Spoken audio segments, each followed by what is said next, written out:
합당한 삶이라는 제목으로 말씀을 함께 나누겠습니다. 오늘날 많은 사람들이 행복한 삶, 성공한 삶, 혹은 인정받는 삶을 살아가기를 원합니다. 그래서 저마다의 각자의 삶의 기준에 따라 그 목표를 향해 열심히 살아갑니다. 그런데 신자에게도 가져야 할 삶의 기준이 있습니다. 오늘 말씀에 비추어 보면 그것은 그리스도의 복음에 합당하게 생활하는 것, 그것이 성도가 가져야 할 삶의 기준입니다. 그리스도의 복음에 합당하게 살아가는 것, 신자인 우리에게는 너무나 수긍이 되고 당연한 말로 들립니다. 그렇다면 바울이 이 빌립보 성도들에게 말하는 그리스도의 복음에 합당한 삶이란 무엇일까요? 오늘 본문 말씀을 통해서 우리는 두 가지를 살펴보려고 하는데요.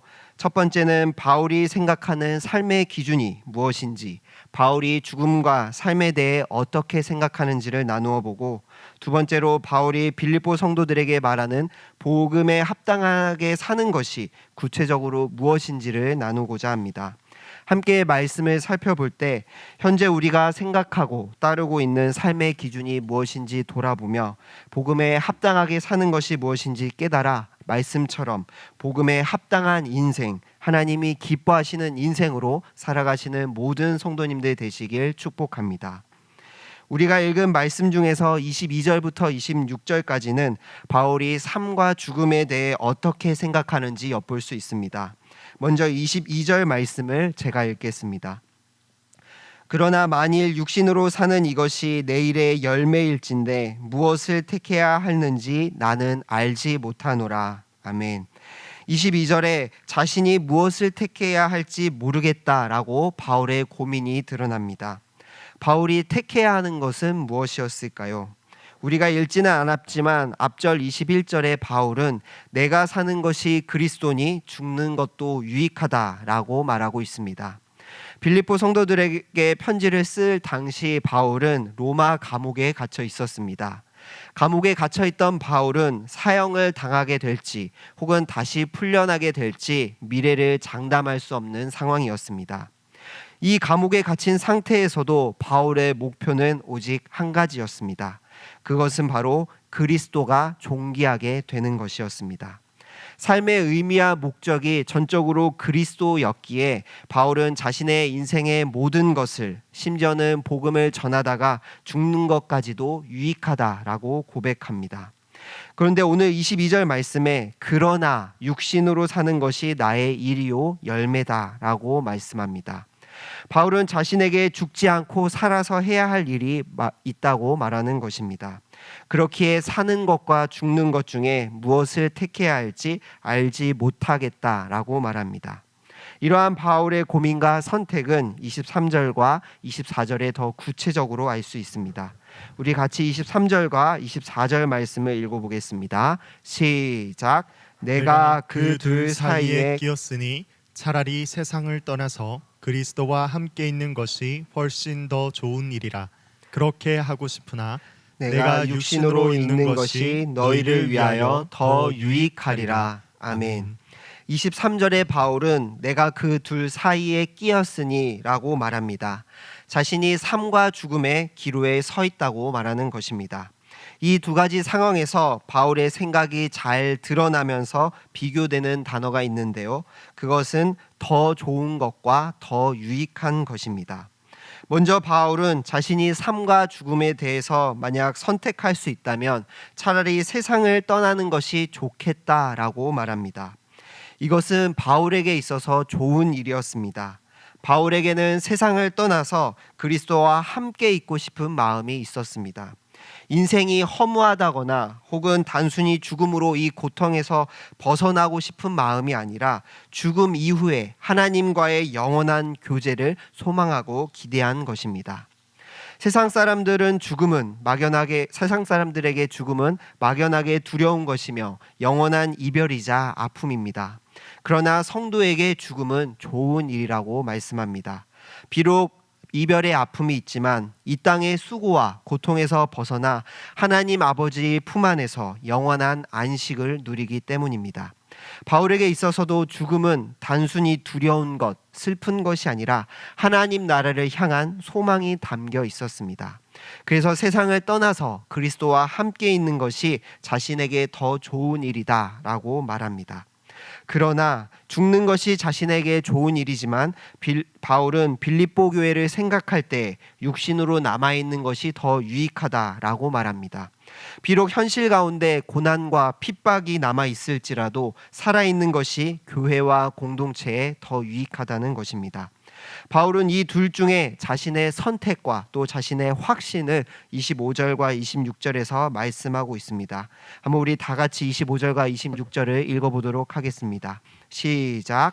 내가 살 것과 너희 믿음의 진보와 기쁨을 위하여 너희 무리와 함께 거할 이것을 확실히 아노니 내가 다시 너희와 함께 있으므로 그리스도 예수 안에서 너희 자랑이 나로 말미암아 풍성하게 하려 함이라. 아멘. 바울은 빌립보 성도들의 믿음의 진보와 기쁨을 위해 자신이 살게 될 것과 그들과 함께할 것을 확신합니다. 결국 자신에게 좋은 것이 아닌 교회의 유익을 소망하는 것입니다. 또한 바울이 감옥에 풀려나게 된다면 바울을 위해 기도하던 이들에게는 하나님의 응답과 은혜를 경험하게 되는 것이고 그 결과 하나님을 자랑하게 될 것입니다. 그래서 바울은 내가 너희와 함께 있는 것이 그리스도 안에서 너희 자랑이 될 것이다 라고 말합니다. 이처럼 22절부터 26절의 말씀을 살펴보면 바울에게 있어서 삶과 죽음 자체는 중요한 것이 아니었습니다. 바울에게 삶과 죽음보다 중요한 것은 삶의 이유, 삶의 기준이었습니다. 바울의 삶의 이유이자 기준은 무엇입니까?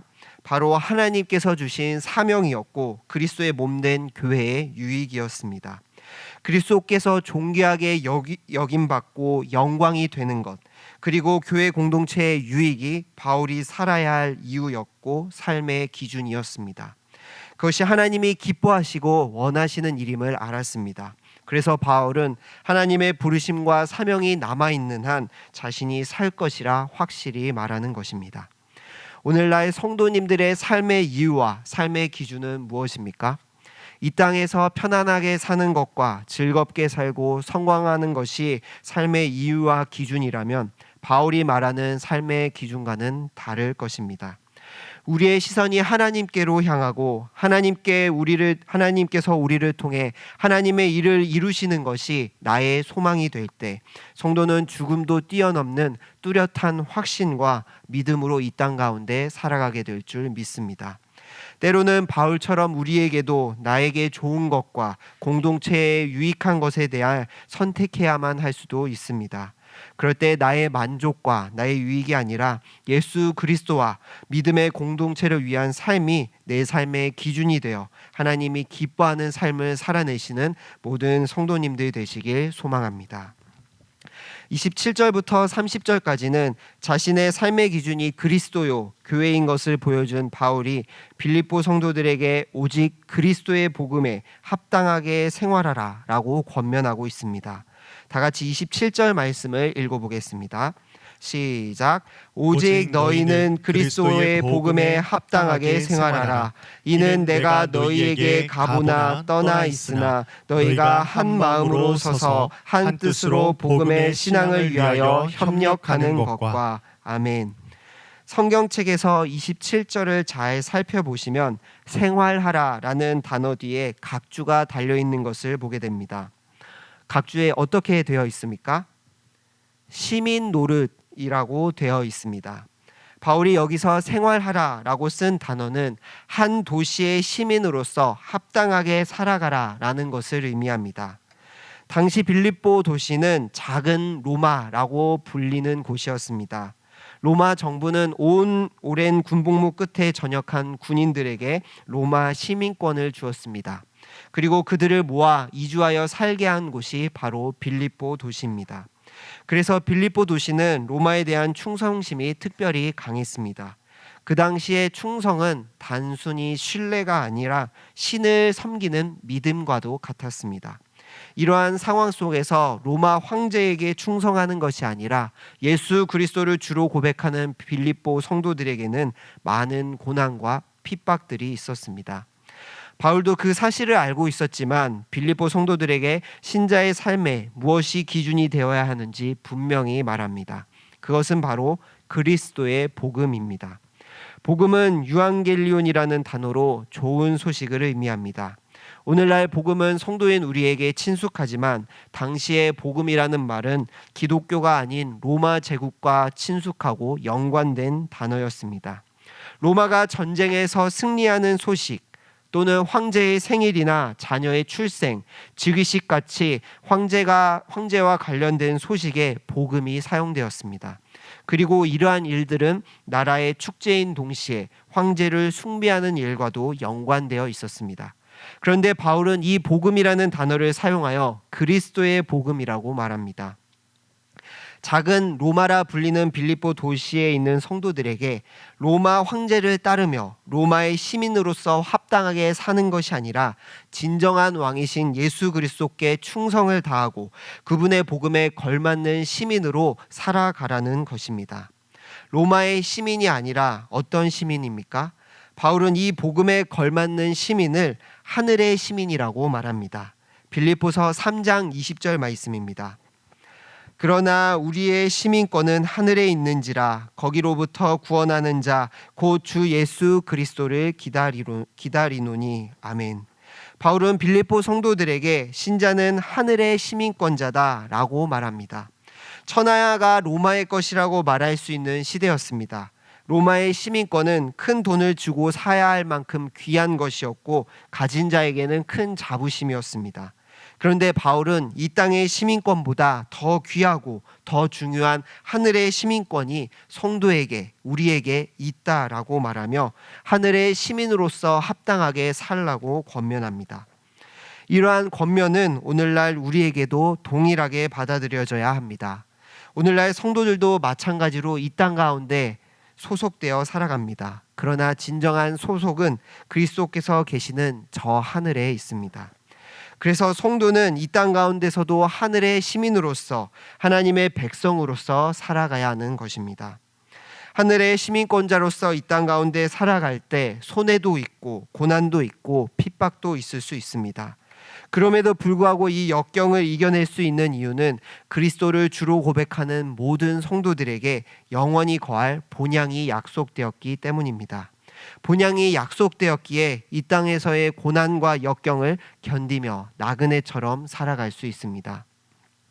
그것을 바울은 빌립보 교회 성도들에게 권면하고 있는 것입니다. 그렇다면 하늘의 시민권자로 합당하게 살아가는 구체적인 그 모습은 무엇일까요?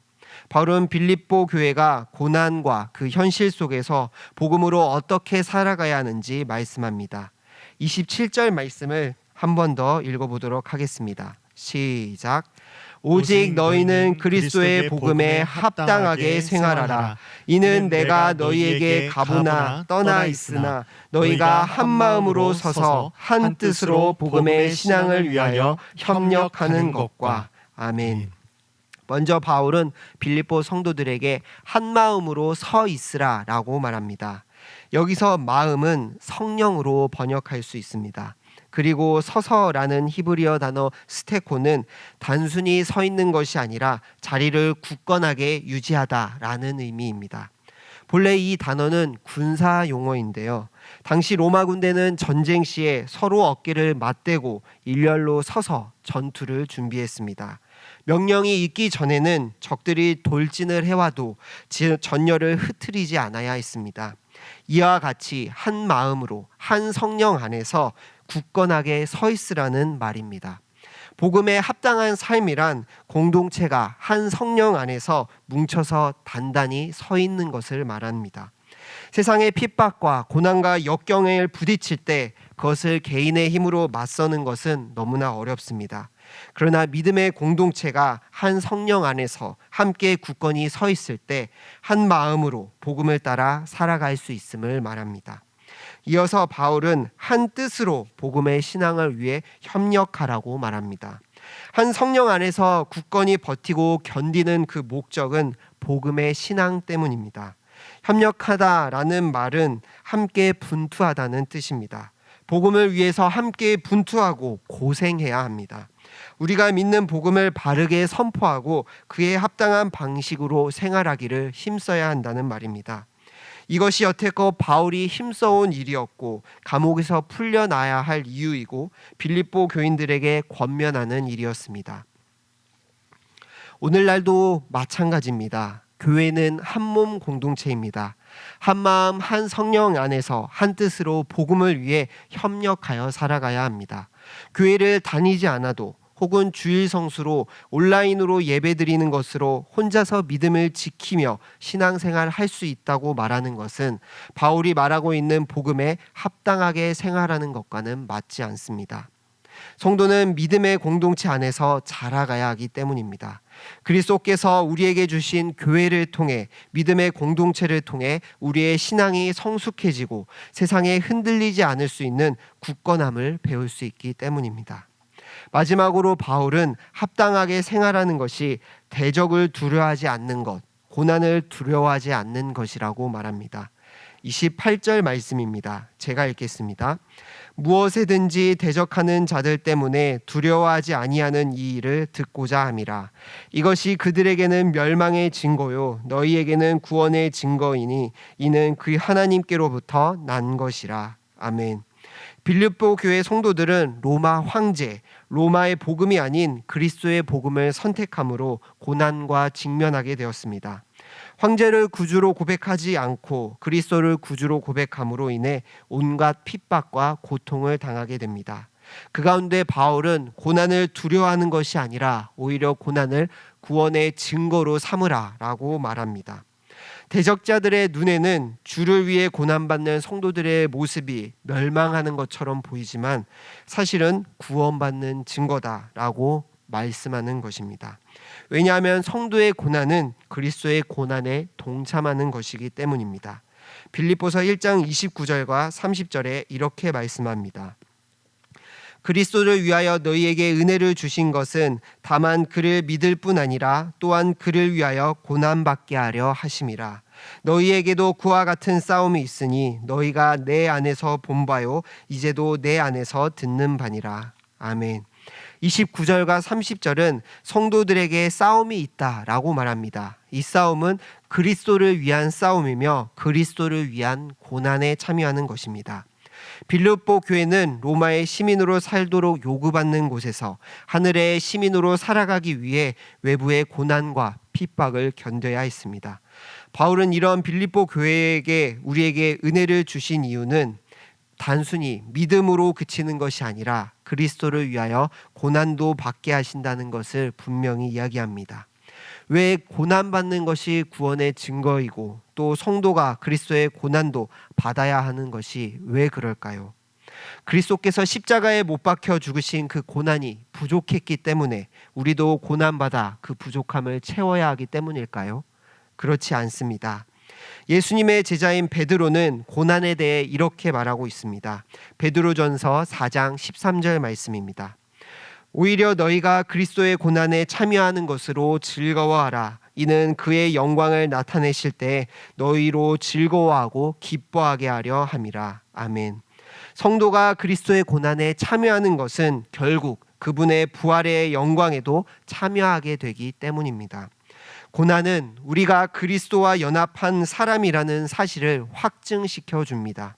고난당하시고 죽으시고 부활하신 그리스도를 따라 그분의 영광에 동참하게 되는 증거가 바로 고난인 것입니다. 그래서 베드로는 고난을 그리스도를 위하여 고난받는 것에 참여하는 것을 기쁘게 여기고 즐거워하라라고 말합니다. 이처럼 바울은 빌립보 교인들에게 하나의 마음으로 뭉쳐서 복음을 위해 협력하여 싸우고 고난 가운데서도 그것을 구원의 증거로 믿으며 견디라고 말합니다. 이것이 바로 이 세상 가운데 살아가지만 하늘의 시민으로 살아가는 성도의 모습이요 그리스도의 복음에 합당한 삶이라고 말하고 있습니다. 말씀처럼 우리는 복음을 위해 싸우고 함께 싸우고 있는지 또 공동체를 위해 어떤 유익한 일들을 하고 있는지 돌아보아야 합니다. 또한 세상의 고난 앞에서 좌절하고 낭망하는 것만이 아니라 함께 협력하며 고난을 구원의 증거로 믿고 반응하는지 돌아봐야 할 것입니다. 그것이 그리스도의 복음에 합당하게 살아가는 모습이기 때문입니다. 말씀을 정리하겠습니다. 3월부터 저희 유초동부에서 여러 가지 책을 선정해서 교사 책 나눔을 진행하고 있는데요. 그중에 초대교회의 길을 묻다라는 책이 있습니다. 이 책에서는 초대교회가 로마의 핍박 속에서도 어떻게 부흥이 되고 기독교가 로마의 국교가 되었는지를 고대 문헌을 통해서 알려줍니다. 문헌에 따르면 많은 초대 기독교인들은 로마에 의해 큰 핍박과 고난을 당했습니다. 기독교인인 것이 밝혀지면 끌려가 원형 경기장에서 처형을 당했고 검투사의 창에 찔리거나 사자밥이 되었습니다. 이런 처참한 상황 가운데서 교회는 엄격하고 폐쇄적일 수밖에 없었습니다. 새로운 사람을 성도로 받아들이는 것은 공동체의 목숨을 걸어야 할 만큼 위험한 일이었습니다. 그런데 어떻게 이러한 교회가 부흥이 되고 나중에는 로마의 국교로까지 될 수 있었을까요? 책의 저자는 초대 기독교 성도들의 삶 자체가 세상 사람들의 마음을 변화시켰다고 말합니다. 이상하지만 매력적이고 아름다운 성도들의 삶이 많은 이들의 마음을 변화시켰다는 것입니다. 계급이 곧 신분인 시대에서 처형장 앞에서 죽기 전 계급에 상관없이 가족처럼 서로 사랑의 입맞춤을 하던 순교자의 모습들을 통해서 또 자신들을 나그네, 거루민이라고 여기며 가난하고 어려운 이들의 일을 나의 일같이 여기는 모습들을 통해서 또 세상과는 다른 높은 도덕성과 악의가 버려지는 문화 속에서 생명을 귀히 여기는 모습을 통해 사람들은 그리스도의 사랑을 보게 되었고 매력을 느끼게 된 것입니다. 초대 기독교인들의 삶 자체가 전도였고 복음 증거였습니다. 그것이 교회를 성장하게 만든 것입니다. 이러한 초대교회인들의 모습들은 우리에게 그리스도의 복음에 합당하게 사는 것이 무엇인지를 다시 한번 생각하게 만듭니다. 단순히 교회에 빠지지 않고 예배 드리는 것이 복음에 합당한 삶이 아니라 우리의 일상 가운데서 복음의 신앙을 지키기 위해 공동체가 함께 몸부림치는 것이 그리스도의 복음에 합당하게 살아가고 있다는 증거인 것입니다. 이와 같은 모습이 우리 대구 동성교회 성도님들에게 흘러넘치기를 소망합니다. 성도님들의 삶의 기준이 오직 그리스도가 되어서 삶을 통해 그리스도가 드러나고 삶을 통해 그리스도가 전파되고 한마음 한뜻으로 뭉쳐서 복음을 위해 협력하고 싸우며 그 고난 가운데 함께 견딤으로 복음에 합당한 삶을 힘써 살아가시는 모든 성도님들 되시길 주님의 이름으로 축복합니다. 기도드리겠습니다.